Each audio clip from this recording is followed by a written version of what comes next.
Okay, well, welcome to the July 9th meeting of the Rotary Club of Orlando. We will begin our meeting with a invocation from past District Governor George Huffman. George? Please join me in prayer. Our Creator and Sustainer, we thank you for this, another glorious day. You have blessed us with a wonderful community and nation, with family, friends, and this awesome fellowship of Rotary. Yet we know that many elsewhere are faced with difficult times because of health, economic hardship, lack of opportunity, and the uncertainty of their future. Open our eyes, move our hearts, and enable our hands to serve others in need, not just those we see, but those unseen and otherwise forgotten. May our motto of service above self guide us in our individual lives and in our Rotary fellowship. We ask your blessing on this meeting and on those endeavors of this club. In your holy name we pray. Amen. Amen.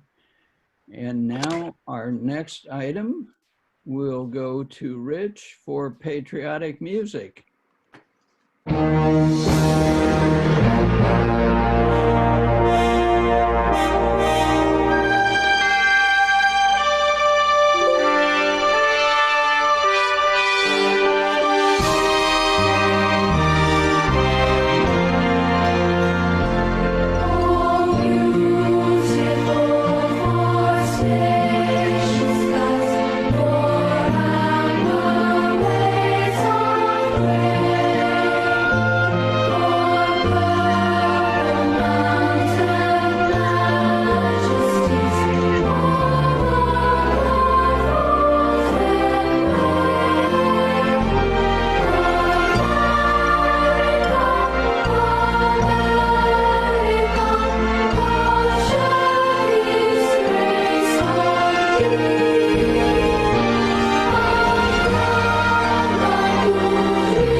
Every time that I see that video, I'm amazed at what a great country this is and the beauty of the country. So, Rich, if you would put up the flag, we will say the Pledge of Allegiance. I pledge allegiance to the flag of the United States of America and to the republic for which it stands, one nation, under God, indivisible, with liberty and justice for all. Play ball. Okay, now to recognize our visitors, Buzz Ousley, thank you for being with us. Mike Woods, thank you for being with us. And I'm not sure, do we have other visitors? If so, go ahead and identify yourself. So I'm a visitor. My name is Amanda Stencil. I was invited by Denny to join and check out her. Well, welcome, Amanda. We're glad you could join us. I hope you were impressed by that rousing start that Rich always manages for us. Oh, any announcements? I have an announcement, if I can take a second. Yes. Yeah, so I'm helping build a division to our real estate firm that focuses on serving seniors and helping seniors to figure out what they need to do if they can't age in place anymore. And I'm looking for other business owners who also serve seniors, because I would like to create a network of people that we can all share what we do and make sure I'm referring business to other Rotary members. So if I can put my email in the chat box, and if anybody as a client base is particularly serving seniors or their adult children, I'd love to connect outside of the meeting to see how we can help each other. Okay. for any member, Megan's email address is available on our member website, and her phone number is as well. So feel free to give her a call or an email and touch base on this effort she's doing. Any other announcements? Okay. Here, I'll just hit my unmute button. So I'm Joe Boy, and I wanted to say yesterday my son got to interview Dave from Second Harvest Food Bank, and he talked about his line strong, and he was talking about nobility, and he mentioned that he saw nobility every week when he got to see me do my Rotary meetings, and that we always started with the Pledge of Allegiance and God Bless America, and that he liked that that's why he made the video about the Feed the Kids, because it was very noble for us to look at a cause of helping other kids, and he wanted to mention that not only Rotary, but Miss Mindy and Second Harvest Food Bank for putting it all together and to try to help inner city children, all that. He thought that was very noble. That will air in a couple of weeks, and I'll make sure that you all get to see the video. Super, that's a great effort, Joe. Thank your son for the interview and for doing the video for us. That's an unexpected bonus. Any other announcements or? Okay, John. Hey, hello everyone. I know I haven't seen some of you in a while, but I wanted you to know that I did have a meeting last week with Bakari Burns. He's the Commissioner for District 6 in Orlando, which includes Washington Shores, and told him about some of the things that Rotary does in his area, and he's very interested in meeting some more people from Rotary and maybe attending next week's meeting. So I wanted you to know that. Absolutely. Please invite him, and we'll make a big deal of his attendance. And we're looking for community people that we can interface with to make our projects just that much more effective. So thanks, John. That's great news. Well, thank you all for those messages. And now we'll turn to our program. Sasha, if you could introduce our program. Thank you, Richard. As we all know, our club has a very rich history going back 100 years. It's a history of service to the community that's inseparable from the history of our community and the city of Orlando. Today, we're honoring that history, and one of our most valuable members who joined this club 46 years ago, back in 1974, and who's been at the forefront of all our efforts with an exemplary service record. I was still at high school in 1974, so I had to ask Don Lickerback, our former club president, who has been a member for over 40 years himself, to be the MC today and guide us through our meeting. Thank you, Don, and over to you. Thank you, Sasa. Because of the nature of this moment, we're not going to have a roast where people tell fantastic stories and then insert the roastee's name in the punchline. That wouldn't be appropriate, and that's not what we're wanting to do. And because Leon is so well known, I'm not going to be Ralph Edwards with Leon Handley, This Is Your Life. What we've done is ask a few people to publicly share some of their stories and anecdotes that illustrate the importance of Leon to our club, to our community, that feature his contributions and accomplishments and his reputation as a great Orlando Rotarian.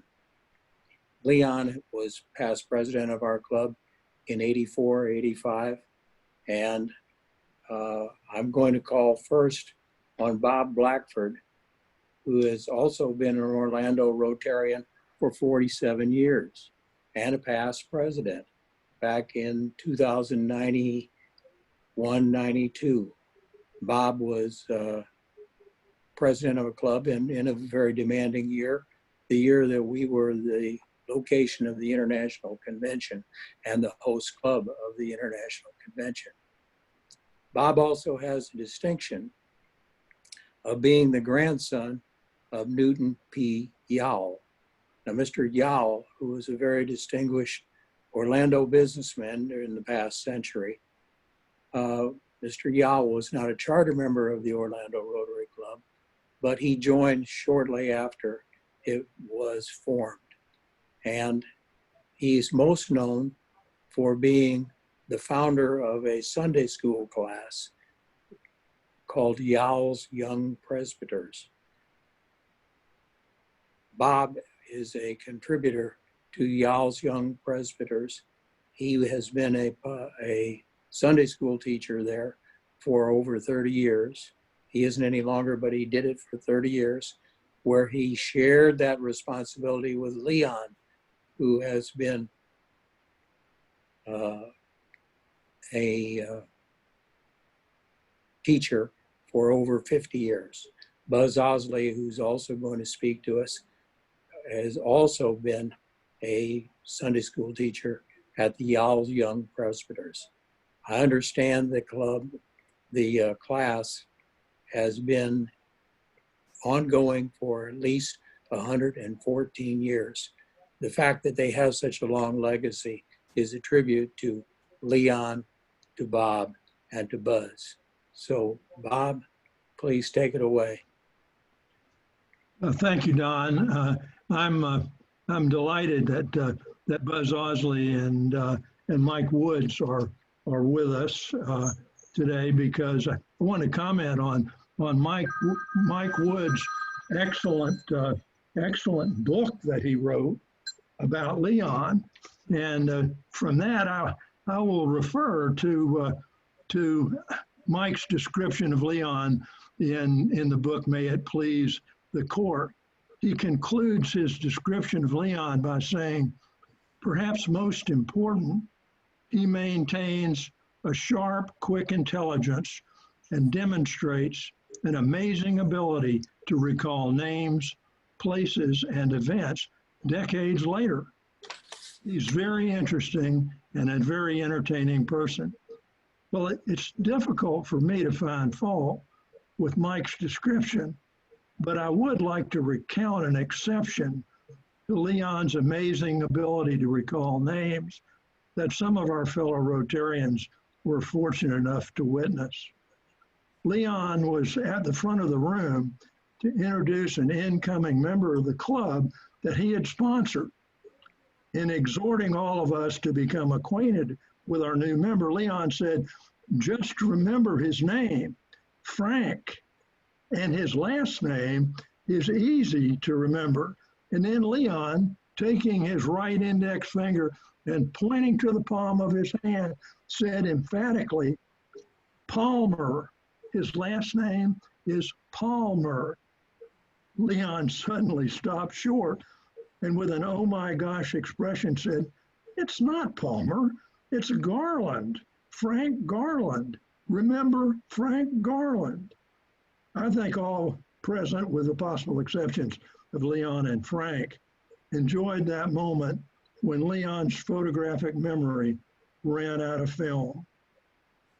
It's a good thing that we in Rotary greet each other with first names, because during his tenure in the club, I never could remember whether it was Frank Palmer or Frank Garland. Thanks, Leon, for being a friend. And as Mike Woods accurately describes, a very interesting and entertaining person. Back to you, Don. Thank you very much, Bob. Next up, we're going to have Buzz Osley. He may not be familiar to everybody in the club because he's not a Rotarian, but as I pointed out earlier, he is a longtime teacher of the Newton P. Yowell Young Presbyters, and he has shared that responsibility with Leon. Buzz is a graduate of Annapolis. Buzz was a Navy fighter pilot. He's a graduate of the Top 10 or Top Gun School, as well as a naval test pilot. So he has quite an illustrious history, and we respect his service. Buzz? Thank you, Don. If I have any credentials, it's being a good friend of Leon Handley's. That's pretty good credentials anywhere you go. I know each of us has favorite anecdotes and remembrances of our friend Leon, and it's fun to share them. Two of mine are from Sunday school and from handball. They may remind you of your own from other settings. I met Leon at the First Presbyterian Sunday School class that was started by Bob Blackford's grandfather, Newton P. Yowell, who was a leader and key person in Orlando's history, and as Don mentioned, a Rotarian. Mr. Yowell founded the class in 1906. Since then, the class has met every Sunday without exception for 114 years. Leon has taught the class for over 50 of those years. Bob Blackford taught with him for 30 years, and Don Lickerback has been class president and song leader. I was honored to teach along with Bob and Leon. The class has been an important influence in our community to a degree probably not even imagined by Mr. Yowell. Leon's a natural for a Sunday school teacher. He's traveled extensively in the Holy Land and in all the countries around it. So when the lesson names towns and cities, he's been there to talk about them. He knows the Bible, the Old Testament and the New Testament, and the events and the people and the message. When he teaches, his faith is always apparent. He usually adds humor to the Sunday school lesson. Sometimes he will notice a necktie and make a point of it. And you all have heard this. He will say, if you folks in the back are having a hard time hearing, there's some folks up front who'd like to trade places with you. Now, you've all heard that because you're Rotarians. I'm sure you've all heard that. But that doesn't stop Leon. He tells the same jokes over and over again. He likes them just as well the 15th time as he does when he's heard them for the first time. Well, Leon and I became very good friends, and one of the things that we enjoyed was playing handball together. He usually won, which was a good thing because when he lost, he didn't like it very much. He had ways to get me. If I would make a bad shot, he would call me over and say, "You need to work on that." But if he would miss the same shot and I would give him the look, he would say, "Well, now you got me doing it." There was no way to get ahead of him. Once when he was late for a handball match and I was standing in the court dressed and ready to play, he showed up in a suit. And I said, "Leon, it's 5:30 and we were supposed to play at 5. And he got this innocent look and said, "I know, where were you?" And turned around and left before I could get over sputtering long enough to say, "Where was I? Where I was here where we said I'd be." He always sort of got me, but I still love him. We all do, really. And when we think about the tremendous contribution he's made to our journey, I think it's fair to say that when we reach around all of our remembrances and recollections about our friend Leon, it converges down to this. He's a good man and a good friend, and we're privileged to know him. Don, back to you. Thank you so much, Buzz. We appreciate you coming to Rotary today and sharing with us. Next, we have another non-Rotarian, but very important in the Leon Handley story, Mike Woods. Mike is a real estate attorney who practices in Orlando and who will soon, next year, be 50 years in the Florida bar. He's a graduate of Florida State University Law School. While he was practicing law, however, in Orlando, he went back to UCF to get additional degrees and got a master's in history from UCF, and then went back to FSU, got a PhD in history, which has led him to be on the faculty. He's now retired, but he was on the faculty at UCF as a history professor for 23 years. He is the individual who wrote the book, May It Please the Court. I have my copy right here. This is the story of Leon Handley, his stories and anecdotes compiled by Mike and Leon together. I'm very proud that I have this book because it was given away to Leon's friends and family. That was why it was written, and you can tell it's a labor of love.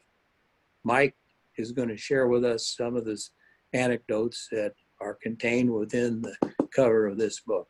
Mike, please take it away. And what I'm going to tell you about is Leon's work as an attorney. I learned an awful lot about, even though Leon and I didn't work together in an office, I learned an awful lot about how to practice law listening to him over the years. And I'm not a trial lawyer, but there have been times when I've had to go to trial. And the things that I saw him do and heard him talk about were very helpful to me. As an attorney, I consider that a really valuable friend. One of the first things that, what I'm going to talk about today is pretty much all humorous stuff, but nothing that will reflect badly on Leon. You know, you can't do that, even if you wanted to. Leon, in the book, he talked about getting to know the judge before you tried a lawsuit. And he told a lot of stories about that sort of thing, but one of the ones that I thought was particularly amusing was he was up in, he was in another county, but he was trying a case with another Orlando lawyer who some of you may know. His fellow's name was Ton LeBron. And Ton was a friend of Leon's, and they had, I think, probably had done things opposing each other many times over the years. And they were at a chamber meeting before our trial started, and Ton said, Your Honor, I want to make a motion that Mr. Handley be required to remove his Masonic pin from the lapel of his jacket before the trial starts. And the judge looked at Leon and he said, well, Leon, what do you have to say? And Leon said, Your Honor, I'm glad to see that Ton is not a Mason. He's also not a Rotarian, because this is a rotary pin. Needless to say, the judge had a hard time stifling some laughter there, and he said, well, I rule that a rotary pin is okay. So that's one thing that has to do with knowing the judge. Leon knew that judge and knew something about him. In fact, I'm not sure about this, but I think he told me once that the judge, that particular judge, was an ATO, but I could be wrong about that. Another interesting story about knowing your judge and also the element of practicing before a court that's out of town. It's what lawyers sometimes refer to as being hometown. When you go to some rural town, especially, and you're representing your client there. And as you know, Leon had lots of big clients, and he was from a big city. I went to this one particular court, and I'm not going to mention the judge's name, but the judge had all kinds of eccentricities, personal eccentricities, and also he had a whole set of complicated rules about how his court was going to be run, and unlike any other court around. And so it was difficult to satisfy this judge. And sure enough, Leon got on the judge's nerves. And at one point, Leon made a motion, and the judge denied his motion, and Leon said, "Thank you, Your Honor," and he bowed slightly. The judge looked at him kind of funny, but he didn't say anything. But until Leon kept doing that, he did it over and over again. Every time a motion was made, whether the judge granted the motion or denied it, Leon would say, "Thank you, Your Honor," and bow. Finally, the judge called him up to the bench and says, "Why are you doing that?" And Leon says, I didn't have any idea what the judge was referring to. He said, what do you mean, Judge? And he said, well, every time I rule on something you do, you say thank you. And he said, I think that's contemptuous on your part. And I'm going to read you what Leon said. He said, uncharacteristically, I managed to resist the temptation to tell him that I was making every possible effort to conceal my contempt.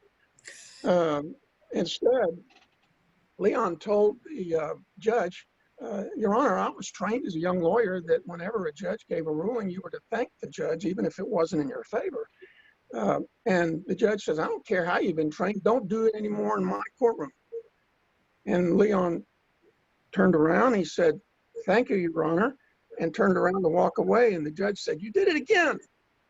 And Leon says, but I didn't bow. He could hear little gurgling noises from the judge as he walked back to his seat. That's a hometown judge there.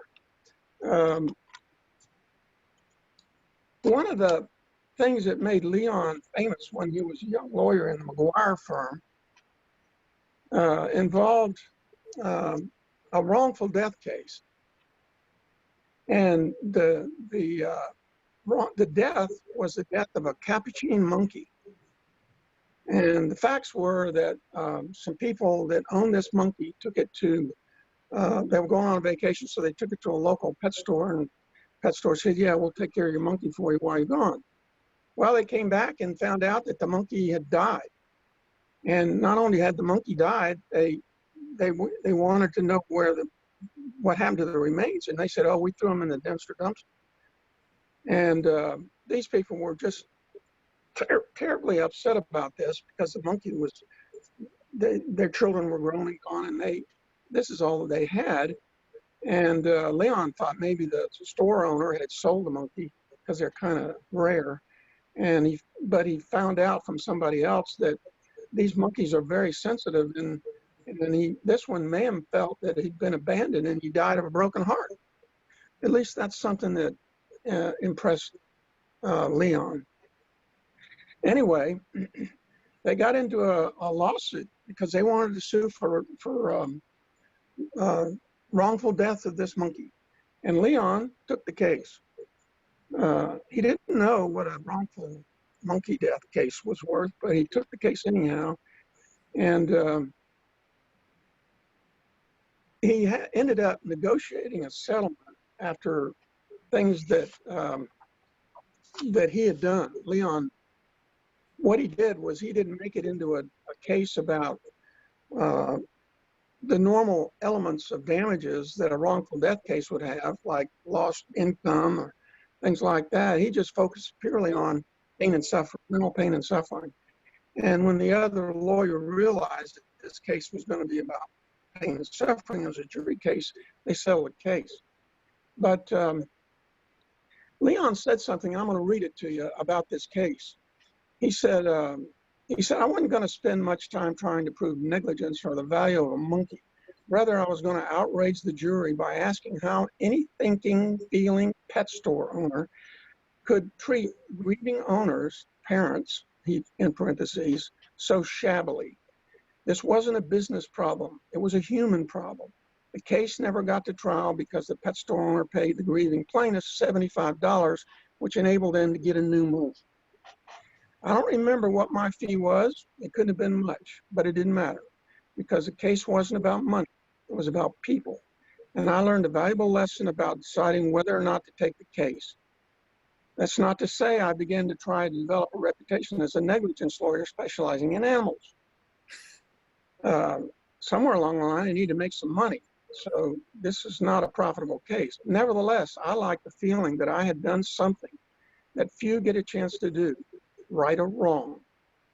Joel Wells, his partners, told everyone that I was on a par with none other than Clarence Darrow.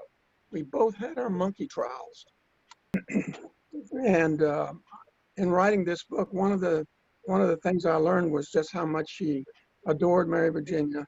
And although I didn't get to know her very well, everything that I knew about her was that Leon was totally justified.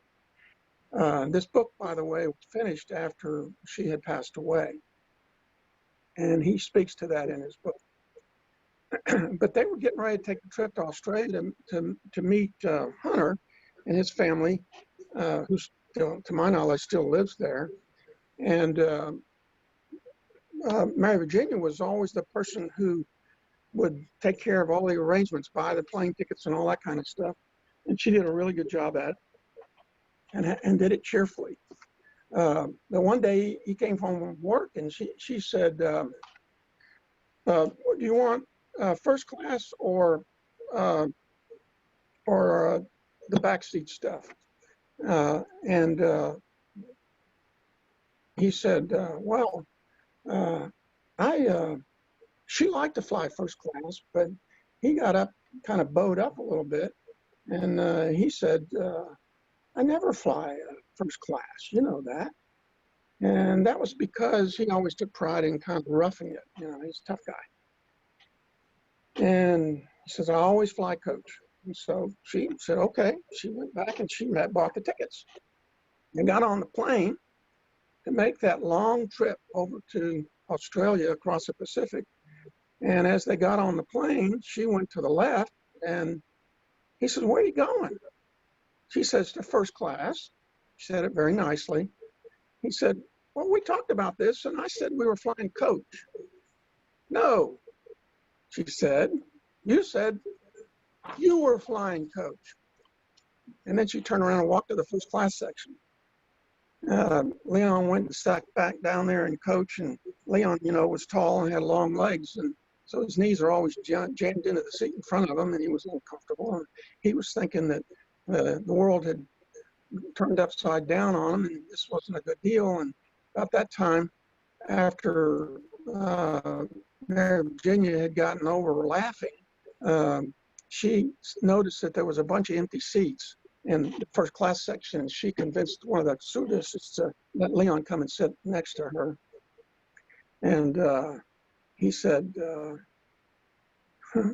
he'd never sat up there before, and he said, my reverse snobbery vanished, and I quickly moved forward to sit next to her. I must say, Leon said, the food is better in first class. So Leon traveled all over the world, as Don said, and there's lots of stories about his travels all over the world, but the guy has been and done everywhere and done everything. And in my 78 years, I don't think I've ever met anybody quite like Leon, and I'm sure that I never will. But I can say that I too played handball with Leon, not as much as Buzz did. And he always livened up everything that he was involved in. And he's always been a good friend, even though there were times when he probably thought I was being a jerk for one reason or another. He was always gracious. And it's been my privilege to be here and speak about Leon Handley. Thank you. Thank you, Mike. Next up, we've got Emerson Thompson, judge of the County Court, the Circuit Court, and the Fifth Circuit Court of Appeals. He is a Rotarian, one of us, and on the board of the directors currently. He's a graduate of FFSU Law School. Emerson, are you there? I am. All right. My stories will be brief. I did not have a long history with Leon as a Sunday school teacher or as a lawyer in court, but let me share this with you. When I was a young lawyer here, I was hired to work in the state attorney's office by Bob Egan. And we were assigned to divisions, and when there was downtime, your division manager or chief would suggest you watch good or better lawyers to get tips. So I don't recall if it was Greg Wilson or Jim Taylor, but they suggested I go upstairs to the 7th floor of the Orange County Courthouse to watch Leon Handley in a civil case where he was representing an insurance defense position insurance company. And they said, watch how he picks a jury. And I don't recall if the judge was W. Rogers Turner or Judge Claude Edwards, But after the jury was brought into the courtroom, Leon started asking questions of the jurors. He started voir diring the jury, and he went second. Leon got up with no paper in his hand, no cheat sheets, and recalled the juror members in the panel by name. And he talked to them, and he'd ask them where they were from and what part of the city they lived in. And Leon would say, oh yeah, isn't that next door to XYZ? And didn't you go to school and play ball at Boone High School? And Leon was from Polk County, and so some of the guys, if they said they were from Polk County, Leon was a dreadnought, and he'd say, well, I think I was in school with your daddy's cousin.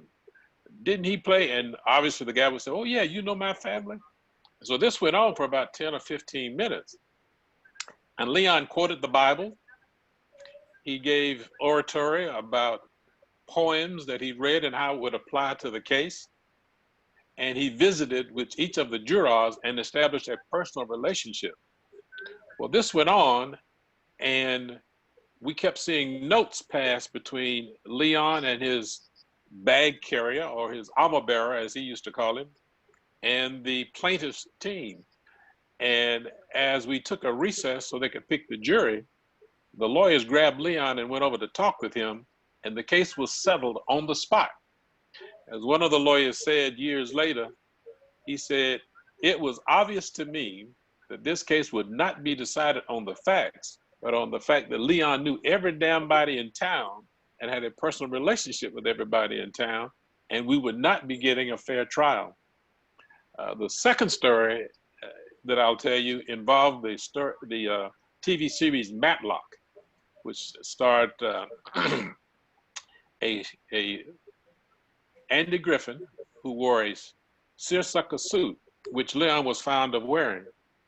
And the lawyer told me, we were at lunch, he said, now, if Andy Griffin got sick, they should call Leon to come in, look at the script for a brief 5 minutes. He'd remember everything he read, and he'd go into the scene and do the scene. The problem is that once they saw Leon, they'd never invite Andy Griffin back to complete the show. They'd ask Leon to take over for him because he was a much better lawyer, was much taller, and had a much better grade of hair and had a better voice. Leon has always been a diplomat. He has always been well read, as you can tell when you talk with him, especially if you've ever seen him in trial. He remembers just about everything he's read. David King told the story of how when he worked for Leon at Gurney and Handley, he would give Leon the file as they walked to the Orange County courthouse. And Leon would go through the file, would get to the courthouse, start picking a jury as though he had labored for days trying to remember the facts of the case, because Leon's memory was so keen. And he would talk to the judge and the lawyers on the other side and to the jury as though he had been preparing that case for months, even though David King said he'd only read it from the walk from the Gurney and Handley building, which was across the street from the Postmark and from Denmark Sporting Goods, those of you who are old enough to remember. And it was about a 2-block walk to the Orange County Courthouse at that time. But during that 2-block walk, he'd be so familiar with the case, you would never guess that it only took him 2 blocks to familiarize himself. Leon has a keen mind and gregarious. I will report this story even though I was not there. It was lawyers gossip. Some call it exchange of information, we call it gossip. Leon had an issue with a lawyer, and it was decided that the lawyer would be settled at the U Club in a boxing tournament. Leon and the lawyer could not stand each other, and I will not call the lawyer's full name, but his first name was Bob. And as a result of the antipathy and animosity between the two men, it was resolved mano a mano at the U Club.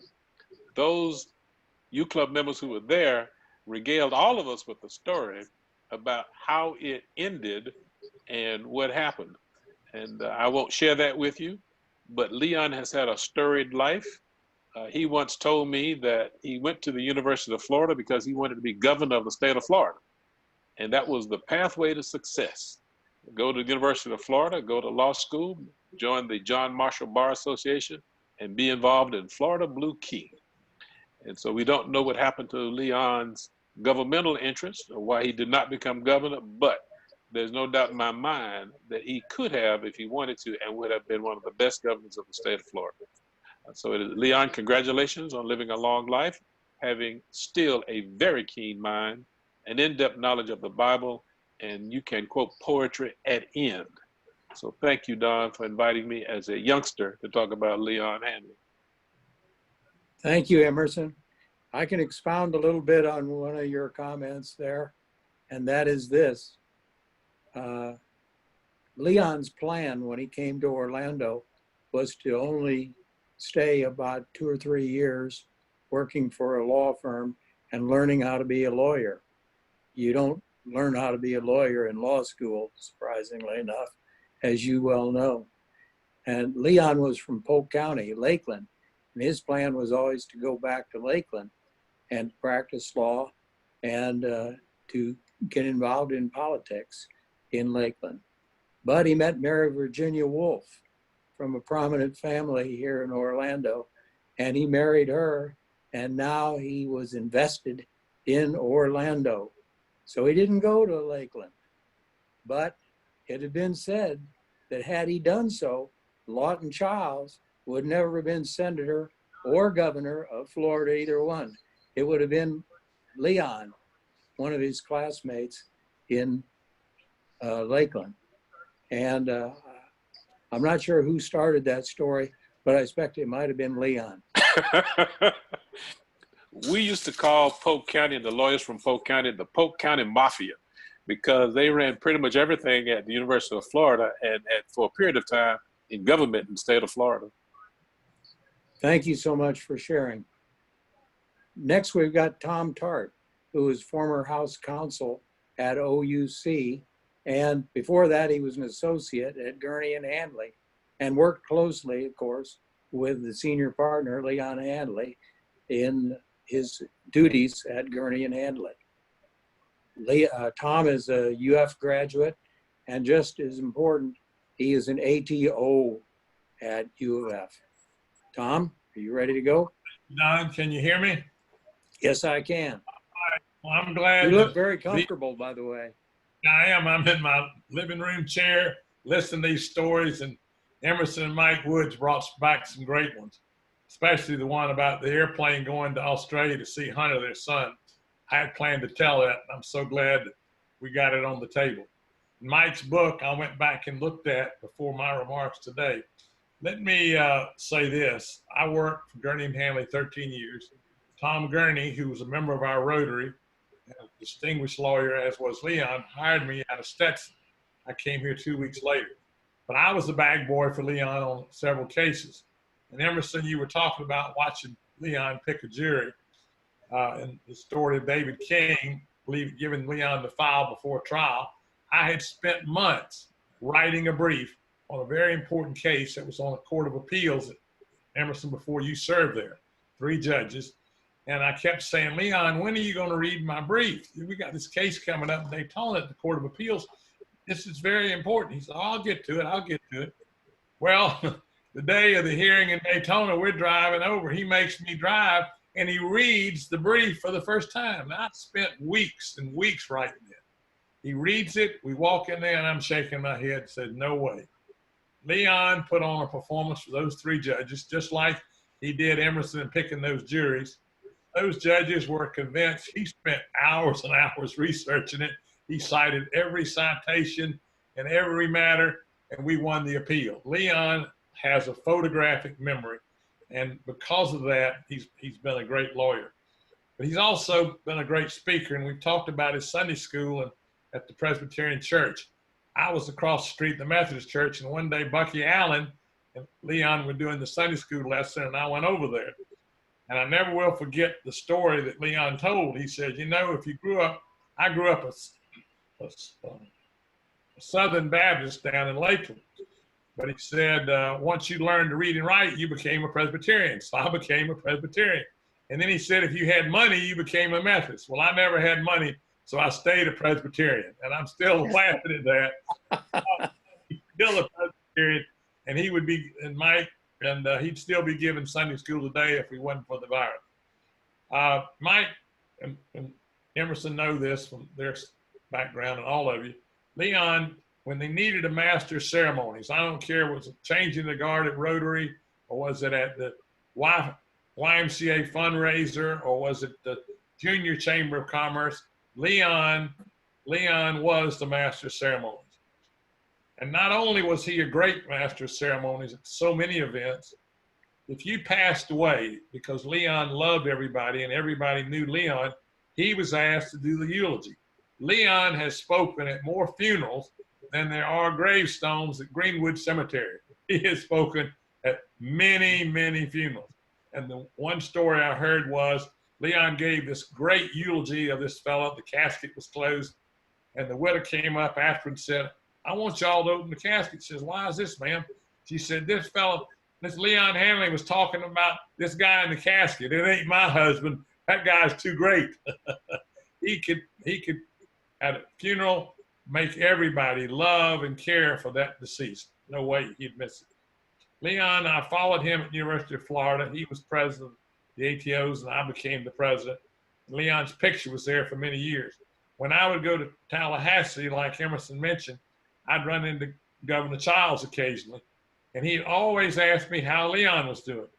Well, I asked him how they became such good friends, and he said they played football together on the Lakeland Dreadnought football team. So they go way, way back. We mentioned him being a great lawyer. In 1951, Mike, is when he became a lawyer. 69 years he's represented the bar. That's almost 3 careers for most lawyers. I knew his daughters. He had Mary Virginia, and he had 3 lovely daughters, just wonderful young ladies. Mary Ellen, who lives in Jasper, and gave him many nice grandchildren, one of which works here and practices law and is the apple of Leon's eye. Laura, who lives in Tennessee, and Leanne, bless her heart, since Leon had his wreck and not able to drive, Leanne is his Uber driver, and I doubt he tips him. And then, of course, Hunter Handley down in Australia. What a great family. Leon's wife was a resident here, went to school with John Young and knew John Young. And this little girl comes up after Leon had talked about something and said, "You need to meet my school teacher, Mary Virginia Wolf." Leon says, "Oh, I don't think so." Little girl says, "No, you would be perfect for her." Well, somehow they meet, they got married, the little girl was in the wedding that introduced them. What a great, great story. I love military history. My uncle flew in the 8th Air Force out of England. And Leon had a history of military. And towards the end of World War II, he got in the Merchant Marine. And believe it or not, at the end of the war, delivered coal to Italy. They were freezing. They had nothing to cook with. And Handley's boat seemed to cross the Atlantic, went into Italy, and served coal for the Italians. He later went to Korea, not during the war, which started in 50, but between World War II and World War I. He was in the Army there. And on the cover of Mike Wood's book is Leon all wrapped up in an Army jacket, freezing to death in Korea. And later, the Army became the Army Air Force, of which he became a captain in the United States Air Force in reserves. So Leon did serve our country. He was not only a great lawyer, a great speaker, a great father, a great family man, but he's a great human being. And when I went back and looked at some of the things that were said about him, it's just wonderful. I got to meet Leon's brother. Leon's brother was a Marine on Guadalcanal when the Japanese Navy came and our fleet left those Marines there. I remember his brother telling us over lunch one day they had nothing to eat. They found a warehouse the Japanese had building a runway, and all they had was that rice. Cats, dogs, mice, that's all they could catch to eat. It was a terrible event. His brother lost his teeth and was toothless there at the end of the Guadalcanal standoff. What a great guy. He went back to Lakeland. I had the privilege of knowing him. Leon was the first member of his family that graduated from high school. He was the product of old Florida. It's been said that he never talks down to people. Well, he never has. He's down to earth. What you see is what you get. And everybody that knows him loves him. And Leon, we love you. Thank you for being one of the great personalities of our lives, and thank you for being such a great leader with so many young people and being the iconic Southern gentleman that you are. Don, back to you. Thank you so much for Tom. You know, I'd like to share a little bit of my own personal observation about Leon. I've, for years, been very grateful for his generosity and kindness to me. Here's an example. You go to a meeting or a reception, and the room is full of people, and you don't know very many of them, but you know Leon, and he's there. And if you're very lucky, there'll be a seat near him. You sit down at the seat near Leon, and invariably, everybody in the room, before they leave, is going to come by and acknowledge Leon, kiss his ring, and you'll be there to hear all the stories and the introductions. And Leon will always say, "Do you know my friend Don?" And then he'll introduce you to the people in the room, many of whom are very important people. And you're very fortunate to have an introduction. And Leon never overlooks you. He includes you in the conversation and in the introduction.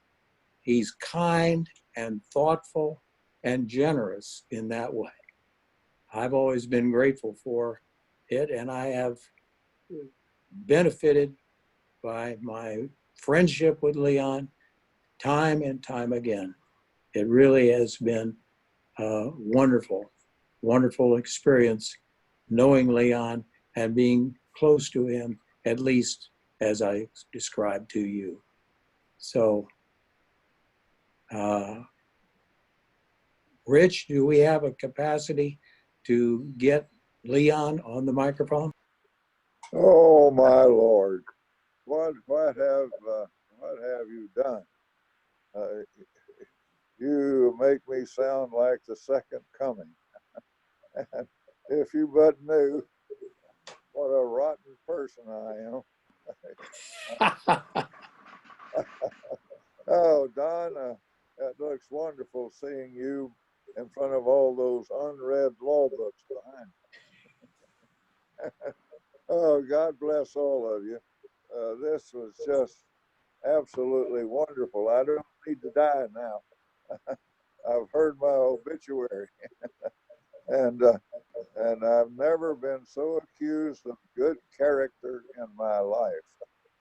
To quote a labor leader of equal disrepute. And God bless you all. Well, I've got a picture of my brother, who was 5 years older than I, and me when I was 5 years old. And I'm in a little outfit, velvet outfit, short sleeves, short breeches. So the shirt buttoned to the breeches, you remember those little outfits? And I'm as brown as a berry, and I'm grinning like a mule eating sand spurs. And I look at that little fella and I say, little fella, you have no idea the life you're going to live. You have no idea the people you're going to meet, the people you're going to see, the places you're going to see, the places you're going to go, the things you're going to do, the great events of history you're going to witness. You just have no idea the wonderful family you're going to have, the wonderful wife, and I tell you, little fella, you're the luckiest person who ever lived in the history of the world, and I feel that way to my bones. And thank you so much, all of you, for the kind and thoughtful things you said. I have so many wonderful friends. The greatest thing about the practice of law are the people you meet. And of course, the worst thing about the practice of law are the people you meet. Sometimes different people, sometimes the same people under different circumstances. But people make the world go around. Tom Gurney said to me one time, people say love makes the world go around. He said love doesn't make the world go around. It just makes you think the world is going around. Work makes the world go around. And if I do say one thing about me that has been essentially true, it is that I worked very hard.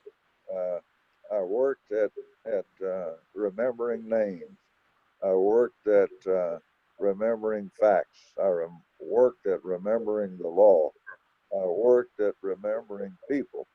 And I figured I couldn't outshine them.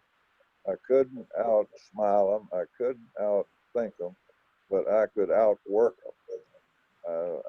I preached for many years to our people. You can't over try. You can over try a case, but you cannot over prepare a case. And as long as you're well prepared, you have a fallback. Many lawyers would have a fixed plan, and if you knocked them off that plan, they had trouble getting back in focus. But I never had a fixed plan. I figured I would bob and weave with what happened, and I was ready for anything that happened, just by having been there before. But God bless all of you, and I love you. I love you, and like you're my family, and I've loved the Rotary Club ever since I was allowed to join. Tom Gurney brought me in as an additional active, and he had been proposed for Rotary for 50 years by Bill Lawrence, plumbing contractor here in town, and certain law firms in town did not want him to be a Rotarian for obvious reasons. But when we finally made it, I had been a Kiwanian. They kicked me out of there. I joined Rotary, and you made me president. So I was doubly blessed. So God bless you all, and thank you so much. I asked Sash yesterday what the program was for today, and he said he had a surprise program. Well, he sure surprised me, and I'm telling you, this just came as a total shock. Greg called me this morning to help me get online, and I like to never got this iPad of mine to function and get me in with you, and we made it, Greg. Thank you very much, and thank all of you for your kind words, and may the Lord bless all of us and this fine organization and this great state and this wonderful country that we live in. Bless you. I'll remember this, of course, for the rest of my life, however long that might be. And in 92 years, this, I believe, is one of the nicest things that ever happened. And I am so grateful. I am so grateful. My heart swells. And bless all of you for your efforts and your dedication and the preparation of this program. You've made an old man very happy. Thank you. Leon, thank you so much for those words. And please understand that this was a labor of love from us, and we love you very much. Well, God bless you, Don. Thank you. Thank you. Thank you. Gosh. We'll turn this back to President Dick. with that, we now know, having listened to that extemporaneous set of comments from Leon, that in fact, Leon is a great orator. And that was one of the things he's well noted for. This program today is an acknowledgement of Leon's contributions to the community, to the club, over many, many years, and a wide swath in every case. So we thank Leon for his support and acknowledge today that he is our newest honorary member. And Leon, as an honorary member, we wanted to spend this time honoring you for all of your contributions, for the many years, and for all that you've done for the club and for the community. So with that, I'd like to acknowledge that we have Congressman Daniel Webster logged in, and Tom Schneider, the counsel to the headquarters of the ATO community, logged in. And your swath, Leon, is very wide indeed. Tom, would you like to say a word or two?